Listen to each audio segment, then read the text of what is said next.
2000 টাকাতে যদি হাঁস কিনতে পারতাম তাহলে বড় লোক হয়ে যেতাম। আচ্ছা দেখবার আমনে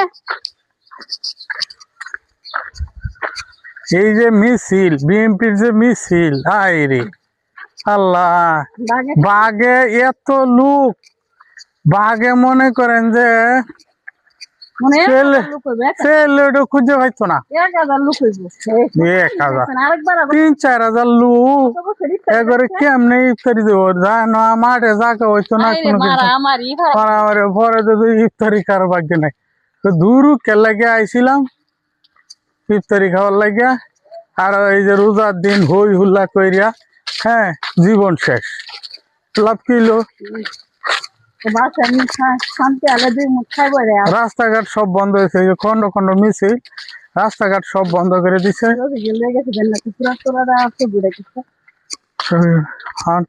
এগারোটা বাঘ করে দিব, এই মনে আজকে মনে বাঘ টাক করে দিব, বাজার টাজার এটা এটা।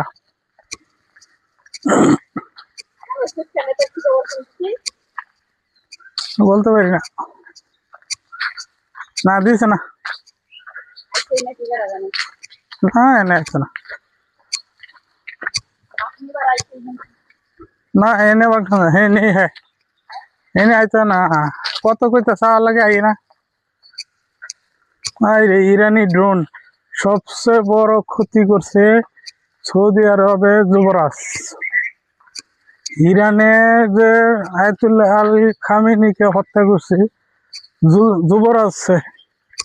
যুবরাজে কয়েকবার ট্রাম্পকে হত্যা করার জন্য ফোন দিছে। তাইলে মুসলমানের জন্য হত্যা করার জন্য দায়ী।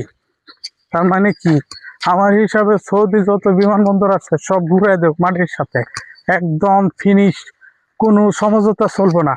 আমি আজকে নিউজে দেখলাম যে কোনো সমঝোতা চলবো না, কোনো সমঝোতা নাই। আমার হিসাবে এইটাই ঠিক, কোনো সমঝোতা চলবে না, শেষ। আমাদের মুসলিমের উপরে আঘাত মানে কি, কোনো সমঝোতার মধ্যে আমরা থাকতে চাই না। একদম আঘাতের পরিবর্তে আঘাত, পাল্টা আঘাত, কোনো কোনো থামাথামি নেই, কোনো এক্সকিউজ নাই, কোনো ক্ষমা নাই। মৃত্যু হত্যার বদলে হত্যা, হত্যা না করলে হত্যার পর ইয়া বোঝা যাবে না। সুতরাং হত্যার পরিবর্তে হত্যা, মিসাইল, ড্রোন হামলা যা আছে সব করুক, তাইলেই সব ঠিক হয়ে যাবে।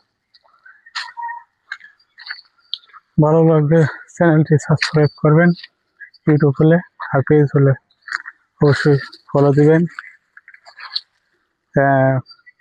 স্টার দিয়ে সাপোর্ট রাখবেন। ধন্যবাদ সকলকে।